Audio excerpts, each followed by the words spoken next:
ಕಾಂಟ್ರವರ್ಸಿಗಳ ಸರದಾರ, ಬಾಯಿಗೆ ಯಾರಿಂದಲೂ ಬೀಗ ಹಾಕ್ಲಿಕ್ಕೆ ಸಾಧ್ಯವಾಗದ ಧೀರ, ಮಾತಿನಿಂದಲೇ ಪೆಟ್ಟು ತಂದ ವೀರ. ಈ ರೀತಿಯ ಕಾಮೆಂಟ್ ಅನ್ನ ನೀವು ನೆಗೆಟಿವ್ ಆಗಿ ಸ್ವೀಕರಿಸ್ತೀರಾ, ಪಾಸಿಟಿವ್ ಆಗಿ ಸ್ವೀಕರಿಸ್ತೀರಾ, ಯಾವ ರೀತಿ ಗಮನಿಸ್ತೀರಾ? ಈಗ ಪ್ರಜಾಪ್ರಭುತ್ವ ವ್ಯವಸ್ಥೆಯಲ್ಲಿ ವಾಕ್ ಸ್ವಾತಂತ್ರ್ಯ ಅಂತಕ್ಕಂಥದ್ದಿದೆ. ಅದು ಪ್ರತಿಯೊಬ್ಬರು ಕೂಡ ಅವರ ಭಾವನೆಗಳನ್ನ ವ್ಯಕ್ತಪಡಿಸಲಿಕ್ಕೆ ಅವರೆಲ್ಲರೂ ಕೂಡ ಸ್ವತಂತ್ರರಿದ್ದಾರೆ. ಅವರ ಭಾವನೆಗಳಿಗೆ ನಾನು ಗೌರವವನ್ನ ಸಲ್ಲಿಸ್ತೇನೆ. ನೋಡಿ, ಒಬ್ರು ಕಾಂಟ್ರವರ್ಸಿ ಅಂತ ಕರಿಬಹುದು, ಇನ್ನೊಬ್ರು ಸತ್ಯ ಹೇಳಿದ್ದಾರೆ ಅಂತ ಹೇಳ್ಬೋದು, ಇನ್ನೊಬ್ರು ಅಸತ್ಯ ಹೇಳಿದ್ದಾರೆ ಅಂತ ಹೇಳ್ಬೋದು. ಸತ್ಯ ಹೇಳಿದಾಗ ಅದು ಬಹಳ ಕಹಿ ಇರುತ್ತೆ ಎಲ್ರಿಗೂ ಕೂಡ. ಹಾಗಾಗಿ ಆ ಕಹಿಯಾದದ್ದನ್ನ ನಾವು ಅದು ಕಾಂಟ್ರವರ್ಸಿ ಅಂತ ಹೇಳಿ ಭಾವನೆ ಮಾಡಿಕೊಂಡ್ರೆ ಏನೋ, ಯಾವತ್ತೂ ಕೂಡ ನೀವು ನಾಲಿಗೆಗೆ ಕಹಿ ಆಗಿರ್ತಕ್ಕಂಥ ಪದಾರ್ಥ ಸ್ವೀಕಾರ ಮಾಡಿದಾಗಲೇ ನಿಮ್ಮ ಆರೋಗ್ಯಕ್ಕೆ ಹಾನಿಕರ ಆಗದೇ ಇರತಕ್ಕಂಥದ್ದು. ಅದು ಆರೋಗ್ಯಕ್ಕೆ ಒಳ್ಳೆಯದು. ಕಹಿ ಮಾತ್ರ ಕಹಿ ತಾನೆ. ನಿಮ್ಮ ಆರೋಗ್ಯ ಉತ್ತಮ ಆಗಬೇಕು ಅಂದ್ರೆ ಕಹಿ ಮಾತ್ರ ತಗೊಳ್ಳೇಬೇಕು.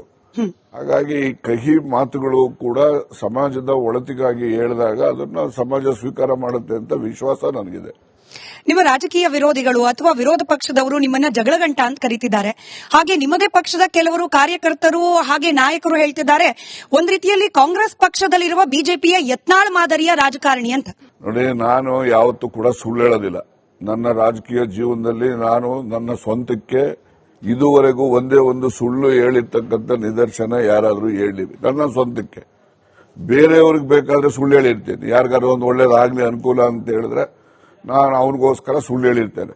ಆದರೆ ನನ್ನ ಸ್ವಂತಕ್ಕೆ, ನನ್ನ ರಾಜಕಾರಣಕ್ಕೆ ಅಥವಾ ಯಾವುದೇ ಒಂದು ಗಳಿಕೆಗೆ ನನ್ನ ಜೀವಮಾನದಲ್ಲಿ ಇದುವರೆಗೂ ಒಂದು ಸುಳ್ಳನ್ನು ನಾನು ಹೇಳಿಲ್ಲ. ಅದರಿಂದ ಸುಳ್ಳು ಹೇಳದೇ ಇದ್ದಾಗ, ಸತ್ಯ ಹೇಳಿದಾಗ ಕೆಲವು ಬಾರಿ ಅದು ಇರಿಸುಮುರುಸು ಆಗ್ತದೆ. ಪಕ್ಷಕ್ಕೂ ಆಗ್ತದೆ, ಸರ್ಕಾರಕ್ಕೂ ಆಗ್ತದೆ, ಇನ್ನೊಬ್ಬರಿಗೂ ಆಗ್ತದೆ. ನಾನು ಅದಕ್ಕೆಲ್ಲ ಬೆಲೆ ಕೊಡೋನೇ ಅಲ್ಲ.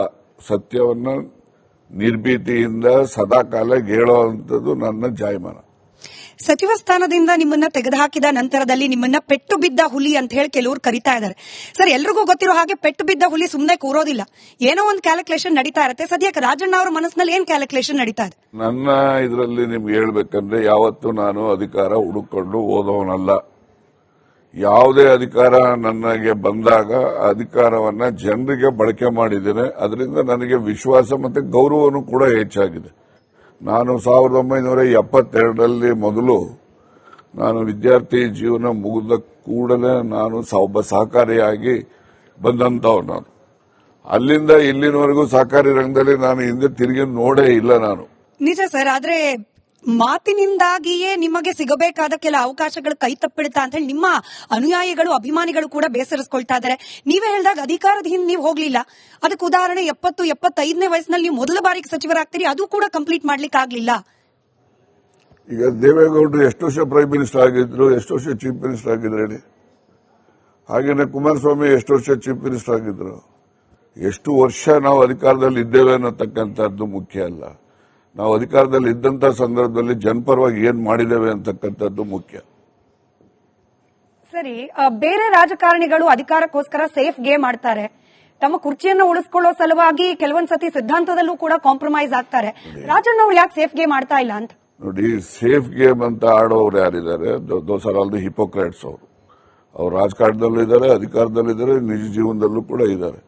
ಹಾಗಂದಾಕ್ಷಣ ನಾವು ಅವರಂಗೆ ನಾವು ಇರಬೇಕು ಅಂತಕ್ಕಂಥದ್ದಲ್ಲ. ನಾವು ನಮ್ಮ ತನವನ್ನ ಉಳಿಸ್ಕೊಂಡು ಹೋಗ್ತಕ್ಕಂಥ ರೀತಿನಲ್ಲಿ ನಮ್ಮ ರಾಜಕಾರಣ ಇರ್ಬೋದು, ನಮ್ಮ ಜೀವನ ಇರ್ಬೋದು, ಎಲ್ಲವೂ ಕೂಡ ನಮ್ಮ ತನವನ್ನ ಉಳಿಸ್ಕೊಳ್ತಕ್ಕಂಥ ರೀತಿನಲ್ಲಿ ನಡವಳಿಕೆಗಳು ಕೂಡ ಇರಬೇಕು.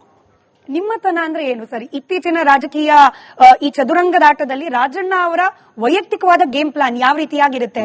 ರಾಜಣ್ಣ ಅವರ ಕೈಂಡ್ ಆಫ್ ಪಾಲಿಟಿಕ್ಸ್ ಯಾವುದು ಅಂತ ನಿಮಗೆ ರಾಜಕಾರಣದಲ್ಲಿ ನಡೀತಕ್ಕಂಥದ್ದನ್ನ ಹೇಳ್ಬೇಕಂದ್ರೆ, ಎಲ್ಲರೂ ಅಂತ ನಾನು ಹೇಳೋದಿಲ್ಲ, ಬಹುತೇಕರು ಮನಸ್ಸಿನಲ್ಲಿ ಒಂದು ಇಟ್ಕೊಂಡಿರ್ತಾರೆ ವಿಚಾರ, ಬಾಯಿನಲ್ಲಿ ಒಂದು ಹೇಳ್ತಾರೆ, ಮತ್ತೆ ಕೃತಿನಲ್ಲಿ ಇನ್ನೊಂದು ಮಾಡ್ತಾರೆ. ಇದು ಮೂರು ತರ ಇರ್ತವೆ. ಮನಸ್ಸಿನಲ್ಲಿ ಇದ್ದಂಥದ್ದನ್ನ ಬಾಯಲ್ಲಿ ಹೇಳ್ತಕ್ಕಂಥದ್ದೆಲ್ಲ, ಬಾಯಲ್ಲಿ ಏನು ವ್ಯಕ್ತಪಡಿಸ್ತಾರೆ ಅದು ಕೃತಿನಲ್ಲೂ ಮಾಡ್ತಕ್ಕಂಥ ರಾಜಕಾರಣಿಗಳು ಬಹಳ ವಿರಳ. ಸೊ ನೀವು ಮೂರರಲ್ಲೂ ಕೂಡ ಏಕತೆಯನ್ನ ನಾನು ಮೂರಲ್ಲೂ ಏಕತೆಯನ್ನ ಕಾಪಾಡಿಕೊಂಡಿದ್ದೇನೆ ಅಂತಕ್ಕಂಥದ್ದು ನಾನು ಸತ್ಯವಾಗಿ ಯಾರ ಮುಂದೆ ಬೇಕಾದ್ರೂ ಧೈರ್ಯವಾಗಿ ಹೇಳಬಲ್ಲೆ. ಸರಿ ಸರ್, ಈಗ ನಾನು ಆಗ್ಲೇ ಹೇಳಿದೆ ಪೆಟ್ಟು ಬಿದ್ದಿರುವ ಹುಲಿ ಅಂತ ಹೇಳಿ, ಮತ್ತೊಮ್ಮೆ ಹುಲಿ ಗರ್ಜಿಸಬೇಕು ಅಂದ್ರೆ ಸಚಿವ ಸಂಪುಟಕ್ಕೆ ಮತ್ತೆ ಎಂಟ್ರಿ ಕೊಡಬೇಕು ಅನ್ನೋದು ನಿಮ್ಮ ಅಭಿಮಾನಿಗಳು, ಅನುಯಾಯಿಗಳು, ನಿಮ್ಮ ಕ್ಷೇತ್ರದ ಮತದಾರರ ಸಹಜವಾದ ಒಂದು ನಿರೀಕ್ಷೆ ಇರುತ್ತೆ. ಈಗ ಅದಕ್ಕೆ ಪೂರಕವಾಗಿ ಕ್ಯಾಬಿನೆಟ್ ಶಫಲ್ ಬಗ್ಗೆ ಚರ್ಚೆ ಆಗ್ತಾ ಇದೆ. ಪುನಾರಚನೆ, ರಾಜಣ್ಣ ಅವ್ರ ಎಂಟ್ರಿ ಪಡಿಬೇಕು ಅಂತ ಹೇಳಿ ಪರಮೇಶ್ವರ್ ಅವರೇ ಇಂಡೈರೆಕ್ಟ್ ಆಗಿ ಹೇಳಿಕೆಯನ್ನ ನೀಡಿರೋದು, ಇದೆಲ್ಲವನ್ನ ಗಮನಿಸ್ತಾ ಇದ್ರೆ ಮತ್ತೊಮ್ಮೆ ರಾಜಣ್ಣ ಅವರು ಮಿನಿಸ್ಟರ್ ರಾಜಣ್ಣ ಆಗೋ ಸಮಯ ಹತ್ತಿರ ಇದೆಯಾ ಅಂತ ಹೇಳಿ.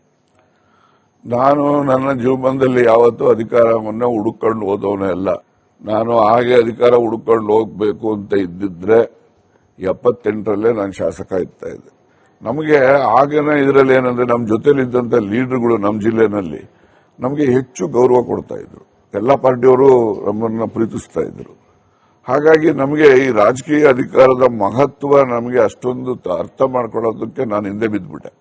ಹಾಗಾಗಿ ನಾನು ರಾಜಕೀಯ ಅಧಿಕಾರ ಪಡಿಲೇಬೇಕು, ನಾನು ಆಗ್ಲೇಬೇಕು ಅಂದಿರೋ ಆ ದಶಕಗಳಲ್ಲೇ ಇರ್ತಾ ಇದ್ದೆ. ಅದರಿಂದ ನಾವೆಲ್ಲ ಅಲ್ಪತೃಪ್ತರು. ನಾವು ಯಾರೋ ಬಂದು ರಾಜಕೀಯದಲ್ಲಿರೋರು MLA MP ಬಂದು ಮನೆಗೆ ಬಹಳ ಪ್ರೀತಿಯಿಂದ ಮಾತಾಡ್ಬಿಟ್ರೆ ಆಯ್ತು ನೀನೇ ಏನು ಹೋಗಪ್ಪ ಅಂತ ಹೇಳ್ತಾ ಇದ್ದಂತ ಮನಸ್ಥಿತಿ ಇತ್ತಾಗ. ರಾಜಕೀಯ ಅಧಿಕಾರ ಅಂತಕ್ಕಂಥದ್ದು ಬಹಳ ಜನ ನೀವು ಹೇಳ್ತಿರ್ತೀರಿ ಪವರ್ ಈಸ್ ಪಾಯ್ಸನ್ ಅಂತ. ಆ ಪಾಯ್ಸನ್ ಅನ್ನ ಪ್ರಾಣ ಕಳೆಯಲಿಕ್ಕೂ ಉಪಯೋಗ ಮಾಡ್ತಾರೆ, ಪ್ರಾಣ ಉಳಿಸ್ಲಿಕ್ಕೂ ಉಪಯೋಗ ಮಾಡ್ತಾರೆ. ಈಗ ಪಾಯ್ಸನ್ ಇಂದಾನೆ ತಾನೇ ನೀವು ಕ್ಯಾನ್ಸರ್ ಮೆಡಿಸಿನ್ ಮಾಡೋದು, ಕ್ಯಾನ್ಸರ್ ಪೇಷಂಟ್ಸ್ಗೆ ಟ್ರೀಟ್ಮೆಂಟ್ ಅದನ್ನ ತಾನೇ ಉಪಯೋಗಿಸೋದು. ಮತ್ತೆ ಹಾಗಾಗಿ ಅಧಿಕಾರ ಅಂತಕ್ಕಂಥದ್ದನ್ನ ದುರ್ಬಳಕೆ ಮಾಡತಕ್ಕಂಥದ್ದು, ಅಧಿಕಾರವನ್ನ ಸ್ವಾರ್ಥಕ್ಕೆ ಬಳಸ್ತಕ್ಕಂಥದ್ದು ಮಾಡಿದಾಗ ರಾಜಕಾರಣಿಗಳಿಗೆ ಶ್ರೇಯಸ್ಸು ಮತ್ತೆ ಯಶಸ್ಸು ಇರೋದಿಲ್ಲ. ಹಾಗಾಗಿ ಅದನ್ನು ಒಳ್ಳೆತನಕ್ಕೆ ಬಳಸಿದ್ರೆ ಯಶಸ್ಸು ಇರ್ತದೆ, ಶ್ರೇಯಸ್ಸು ಇರುತ್ತೆ. ನಿಜ. ನಿಮ್ಮ ಇತ್ತೀಚಿನ ಹೇಳಿಕೆ ಮತ್ತೊಮ್ಮೆ ಚರ್ಚೆಗೆ ಬಂದಿದೆ ಸರ್, ಏನೋ ಪಾಸಿಟಿವ್ ವೇ ಆಲ್ಸೋ. ಯಾರು ಶಫಲ್ ಮಾಡ್ತಾರೆ ಅವರೇನೆ ಮುಂದಿನ ಮುಖ್ಯಮಂತ್ರಿ ಅನ್ನೋ ಅರ್ಥದ ನಿಮ್ಮ ಮಾತು, ಅದು ಸಹಜ ಕೂಡ. ನೀವೇನು ರಾಕೆಟ್ ಸೈನ್ಸ್ ಹೇಳಲಿಲ್ಲ, ಸಹಜವಾಗಿ ರಾಜಕೀಯದಲ್ಲಿ ಏನ್ ನಡೆಯುತ್ತೆ ಅದನ್ನ ಹೇಳಿದಿರಿ. ಬಟ್ ನನಗಿರೋ ಕುತೂಹಲ, ಹಾಗೆ ಜನರಿಗಿರೋ ಕುತೂಹಲ, ಯಾರು ಶಫಲ್ ಮಾಡಿದ್ರೆ ರಾಜಕಾರಣಿಯಾಗಿ ಮತ್ತೊಮ್ಮೆ ಮಿನಿಸ್ಟರ್ ಆಗ್ಲಿಕ್ಕೆ ರಾಜಣ್ಣ ಅವ್ರಿಗೆ ಅವಕಾಶ ಸಿಗುತ್ತೆ? ಸಿದ್ದರಾಮಯ್ಯ ಅವರು ಶಫಲ್ ಮಾಡಿದ್ರೇನ ಅಥವಾ DK ಶಿವಕುಮಾರ್ ಅವರ ನೇತೃತ್ವದಲ್ಲಿ ಕ್ಯಾಬಿನೆಟ್ ಶಫಲ್ ಆದ್ರೇನ? ನೋಡಿ, ನಾನು ಇತ್ತೀಚೆಗೆ ಹೇಳಿರ್ತಕ್ಕಂಥದ್ದು ಸಿದ್ದರಾಮಯ್ಯನವರು ರಿಶಫಲ್ ಮಾಡ್ತೀವಿ ಅಂತ ಹೇಳಿದ್ದಾರೆ ಅಂತ ನೀವೇ ಎಲ್ಲ ಹೇಳ್ತಾ ಇದ್ರಿ. ಮತ್ತೆ ಇನ್ನೊಬ್ರು ಹೇಳ್ತಾ ಇದ್ರು ಮುಖಂಡರು ರಿಶಫಲ್ ಇಲ್ಲ ಅಂತ ಹೇಳ್ತಾ ಇದ್ರು. ಇದೇವೋ ಇಲ್ವೋ ಅಂತಕ್ಕಂಥ ಪ್ರಶ್ನೆಗೆ ನಾನು ನಮ್ಮ ಸ್ನೇಹಿತರಿಗೆ ಉತ್ತರ ಹೇಳಿದ್ದು, ನೋಡಪ್ಪ, ಸಿದ್ದರಾಮಯ್ಯನವರು ಏನಾದರೂ ರಿಶಫಲ್ ಮಾಡಲಿಕ್ಕೆ ಹೈಕಮಾಂಡ್ ಅವರು ಅವಕಾಶ ಕೊಟ್ಟರೆ ಅವರೇ ಇರ್ತಾರೆ. ಅವರು ರಿಶಫಲ್ ಮಾಡಲಿಕ್ಕೆ ಅವಕಾಶ ಕೊಡದೇ ಇದ್ರೆ ರಾಜಕೀಯ ಸ್ಥಿತ್ಯಂತರಗಳು ಬೇರೆ ಬೇರೆ ರೀತಿಯಲ್ಲಿ ಆಗ್ತವೆ, ನಡವಳಿಕೆಗಳು ಅಂತ ಹೇಳಿದ್ದೀನಿ. ಅದೇನಾಗ್ತದೆ, ಏನ್ ಬಿಡುತ್ತೆ ಅಂತೇಳಿ ಊಹೆಗೆ ಈಗಲೇ ಮಾಡ್ಲಿಕ್ಕೆ ಆಗೋದಿಲ್ಲ. ಇನ್ ಕೇಸ್ DK ಶಿವಕುಮಾರ್ ಅವರ ನೇತೃತ್ವದಲ್ಲೇನೆ ಶಫಲ್ ಆಗುವಂತ ಪರಿಸ್ಥಿತಿ ಬಂದ್ರೆ, ಸ್ಥಿತ್ಯಂತರಗಳು ಅದಕ್ಕೆ ಪೂರಕವಾಗಿ ಆದ್ರೆ, ರಾಜಣ್ಣ ಅವರಿಗೆ ಮತ್ತೊಮ್ಮೆ ಕ್ಯಾಬಿನೆಟ್ಗೆ ಎಂಟ್ರಿ ಆಗ್ಲಿಕ್ಕೆ ಅವಕಾಶಗಳು ವಿರಳ ಅಂತ ಹೇಳಿ ಮಾತನಾಡ್ತಿದ್ದಾರೆ. ನಿಜ? DK ಶಿವಕುಮಾರ್ ಶಫಲ್ ಮಾಡಕ್ಕೆ ಅವ್ರು ಮುಖ್ಯಮಂತ್ರಿನೇ ಆಗಿಲ್ವಲ್ಲ. ಆದ್ರೆ ಮಂತ್ರಿಮಂಡಲ ಫಾರ್ಮೇಶನ್ ಅದು. ನೀವ್ ಒಳಗ್ ಹೋಗ್ತೀರಾ ಅನ್ನೋದು ಪ್ರಶ್ನೆ. ನಾನು ಒಳಗ್ ಹೋಗ್ತೀನೋ ಬಿಡ್ತೀನೋ ನಾನು ಅದ್ರ ಬಗ್ಗೆ ಯೋಚನೆ ಮಾಡಿಲ್ಲ. ನೇರವಾಗಿ ಪ್ರಶ್ನೆ ಕೇಳ್ತೀನಿ ಸರ್, ರಾಜಣ್ಣ ಅವ್ರಿಗೂ DK ಶಿವಕುಮಾರ್ ಅವ್ರಿಗೂ ಸರಿ ಹೊಂದೋದೇ ಇಲ್ಲ ಅಂತ ಹೇಳಿ ಅನೇಕರು ಮಾತನಾಡ್ತಾರೆ. ಅನೇಕ ಪ್ರಸಂಗಗಳು ಕೂಡ ಅದಕ್ಕೆ ಪೂರಕವಾಗಿ ನಡೆದು ಹೋಯ್ತು. ನಿಜಾನ DK ಶಿವಕುಮಾರ್ ಅವ್ರಿಗೂ ರಾಜಣ್ಣ ಅವ್ರಿಗೂ ಎಣ್ಣೆ ಸೀಕೆಕಾಯಿ ಸಂಬಂಧ? ನನಗೂ DK ಶಿವಕುಮಾರ್ ಅವ್ರಿಗೂ ಯಾವುದೇ ವೈಯಕ್ತಿಕ ವಿರೋಧಾಭಾಸಗಳು ಇಲ್ಲ. ಕೆಲವೊಮ್ಮೆ ಸೈದ್ಧಾಂತಿಕವಾಗಿ ನಮಗೂ ಅವ್ರಿಗೂ ವ್ಯತ್ಯಾಸ ಇದೆ, ಇಲ್ಲ ಅಂತ ನಾನು ಹೇಳೋದಿಲ್ಲ. ಹಾಗಾಗಿ ಯಾವಾಗಲೂ ಕೂಡ ಯಾವುದೇ ಮನುಷ್ಯ ನಮ್ಮಲ್ಲಿ ಯಾರೇ ಆಗ್ಲಿ, ಅವ್ನು ಬಡವ ಇರಲಿ, ಬಲ್ಲಿದ ಇರಲಿ, ಅಧಿಕಾರದಲ್ಲಿ ಇರಲಿ, ಅಧಿಕಾರದಲ್ಲಿ ಇಲ್ಲದೆ ಇರಲಿ, ಅವನಿಗೆ ನಾವು ಗೌರವಯುತವಾಗಿ ಮಾತಾಡ್ತಾರೆ, ಅವನು ನಮಗೆ ಗೌರವ ಕೊಡ್ತಾರೆ. ನಾವು ಅವನಿಗೆ ಗೌರವ ಕೊಡದೇ ಇದ್ರೆ ಅವನ್ಯಾಕೆ ನಮಗೆ ಗೌರವ ಕೊಡ್ತಾರೆ? ನಾವ್ಯಾಕೆ ಗೌರವ ನಿರೀಕ್ಷೆ ಮಾಡಬೇಕು? ಆ ರೀತಿ ವಾತಾವರಣ ಅಷ್ಟೇ. ಅಂದ್ರೆ DK ಶಿವಕುಮಾರ್ ಅವರ ರಾಜಕೀಯ ನಡವಳಿಕೆಗಳಲ್ಲಿ ಇನ್ನೂ ಸುಧಾರಣೆ ಆಗಬೇಕು ಅನ್ನೋದು ನಿಮ್ಮ ಅನುಭವ, ಹಾಗೆ ಹಿರಿತನದ ಅಬ್ಸರ್ವೇಷನ್? ನನ್ನ ಅನುಭವ, ನನ್ನ ಹಿರಿತನದಲ್ಲ, ಜನ ಹೇಳ್ತಕ್ಕಂಥದ್ದು ಬದಲಾವಣೆಗಳು ಆಗ್ಬೇಕು ಅಂತೇಳಿ. DK ಶಿವಕುಮಾರ್ ಅವರ ನಡವಳಿಕೆಯಲ್ಲಿ ನಾನು ಹೇಳ್ತಕ್ಕಂಥದ್ದಲ್ಲ, ಜನರ ಆ ರೀತಿಯ ನಿರೀಕ್ಷೆ ಇದೆ. ಈಗ DK ಶಿವಕುಮಾರ್ ಅವರ ಹೆಸರು ಪ್ರಸ್ತಾಪ ಆಗದಿದ್ರು ಕೂಡ ನೀವು ಕೆಲವೊಂದಷ್ಟು ವಿಚಾರ ಪ್ರಸ್ತಾಪ ಮಾಡಿದಾಗ ಇಂಡೈರೆಕ್ಟ್ಲಿ DK ಶಿವಕುಮಾರ್ ಅವರದ್ದೇ ಮುಖಗಳು ಮುನ್ನೆಲೆಗೆ ಬರ್ತಾ ಇದೆ. ಈಗ DK ಶಿವಕುಮಾರ್ ಮುನ್ನೆಲೆಗೆ ಹೆಸರು ಬಂದು ಮುಖ್ಯಮಂತ್ರಿ ಆಗ್ತಾರೆ, ಆಗ್ಲೇ ಹಣೆನಲ್ಲಿ ಬರೆದಿದ್ರೆ ನಮ್ದೇನು ಅಡ್ಡಿ ಇಲ್ಲ. ಆದ್ರೆ ಕಾಂಗ್ರೆಸ್ಗೆ ದಪ್ಪದೊಂದು ಬೀಗ ತಯಾರು ಮಾಡಿ, ನವತಾಲ್ ಬೀಗ ಏನೋ ಹೇಳ್ತಾವ್ರಲ್ಲ, ಅದೇನೋ ಬಹಳ ಒಳ್ಳೆ ಬೀಗ ಅಂತೇಳಿ, ಆ ತರದೊಂದು ಬೀಗ ಎಲ್ಲ ಕಾಂಗ್ರೆಸ್ ಆಫೀಸ್ಗೆ ಹಾಕ್ಬೋದು. DK ಶಿವಕುಮಾರ್ ಅವರು ಸಿಎಂ ಆದ್ರೆ ಅಲ್ಲಲ್ಲ, ಆ ರೀತಿ ನಾನು ಹೇಳೋದಲ್ಲಮ್ಮ, ಬೆಳಿಗ್ಗೆ ಜನ ನಮ್ಗೆ ಬಂದು ಹೇಳ್ತಾ ಇರ್ತಾರಲ್ಲ. ಅಂದ್ರೆ ಡಿ ಕೆ ಶಿವಕುಮಾರ್ ಸಿಎಂ ಆದ್ರೆ ಕಾಂಗ್ರೆಸ್ ಈಗ ನೀವ್ಗೆ ಇನ್ನೊಂದು ನಾನು ಸ್ಪಷ್ಟ ಮಾಡ್ತೇನೆ, ಯಾರೇ ಮಂತ್ರಿ ಆಗೋದಿರ್ಲಿ, ಯಾರೇ ಮುಖ್ಯಮಂತ್ರಿ ಆಗೋದಿರ್ಲಿ, ಅದೆಲ್ಲವೂ ಕೂಡ ಅಂತಿಮವಾಗಿ ದೆಹಲಿ ಬೃಹಸ್ಪತಿಗಳು, ದೆಹಲಿಯಲ್ಲಿ ಇರ್ತಕ್ಕಂಥ ನಾಯಕರುಗಳು ತೀರ್ಮಾನ ಮಾಡುವಂಥದ್ದು. ಗೊತ್ತಾಯ್ತಾ? ಇಲ್ಲಿ ಅವ್ರು ಯಾರೂ ಮಾಡೋದಿಲ್ಲ.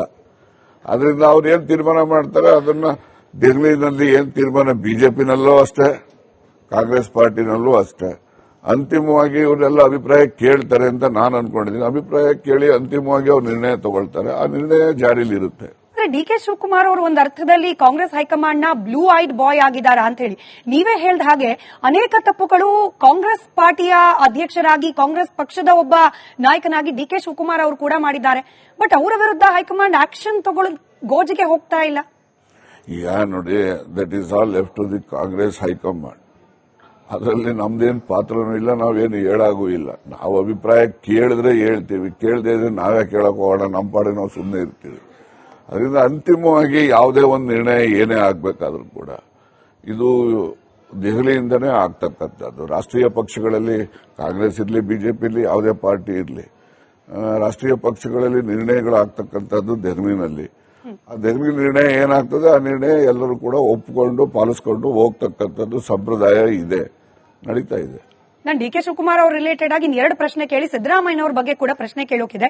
ನೀವು ಹೈಕಮಾಂಡ್ ನಿರ್ಧಾರ ಅಂತೀರಿ, ಅದೇನ ಡಿ ಕೆ ಶಿವಕುಮಾರ್ ಅವರಿಗೆ ಕಾನ್ಫಿಡೆನ್ಸ್? ಅವ್ರು ಪದೇ ಪದೇ ಹೇಳ್ತಿದ್ದಾರೆ ಶಾಸಕರ ನಂಬರ್ಸ್ ಕೌಂಟ್ ಆಗೋದಿಲ್ಲ, ಹೈಕಮಾಂಡ್ ನಾಯಕರ ಆದೇಶವೇ ಮುಖ್ಯ ಆಗತ್ತೆ, ಅಂತಿಮ ಆಗತ್ತೆ ಅಂತ ಹೇಳಿ.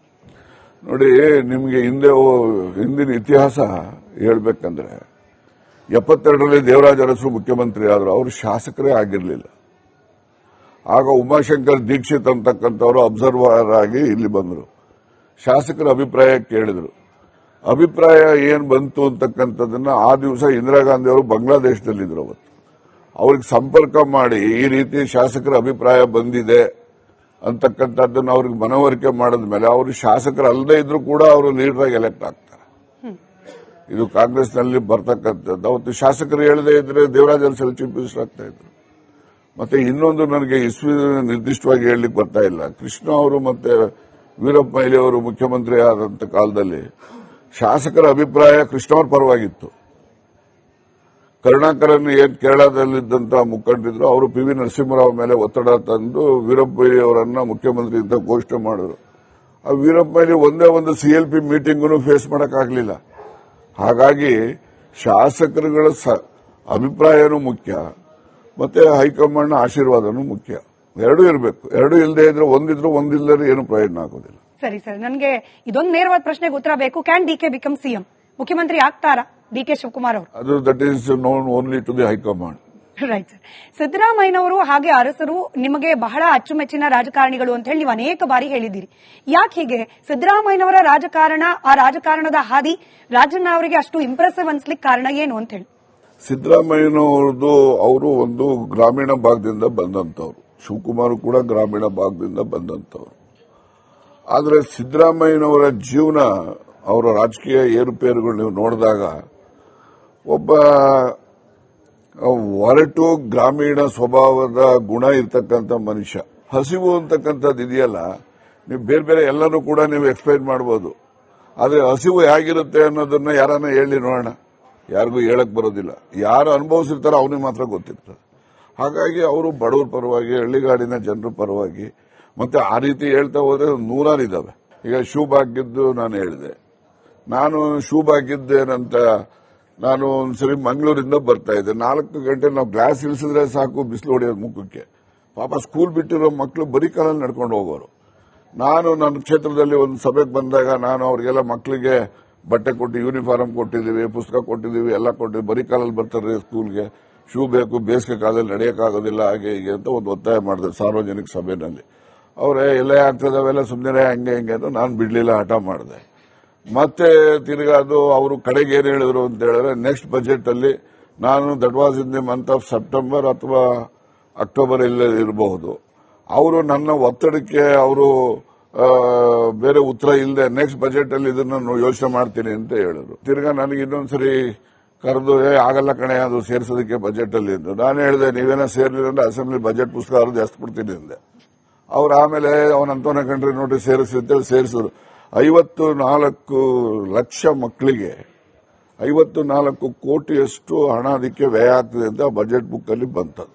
ಸಿದ್ದರಾಮಯ್ಯನವರ ಆಪ್ತ ಬಳಗ ಅಂತ ಹೇಳಿ ಯಾವಾಗ್ಲೂ ಕೂಡ ರಾಜಣ್ಣ ಅವರನ್ನ ವಿಶ್ಲೇಷಣೆ ಮಾಡಲಾಗುತ್ತೆ.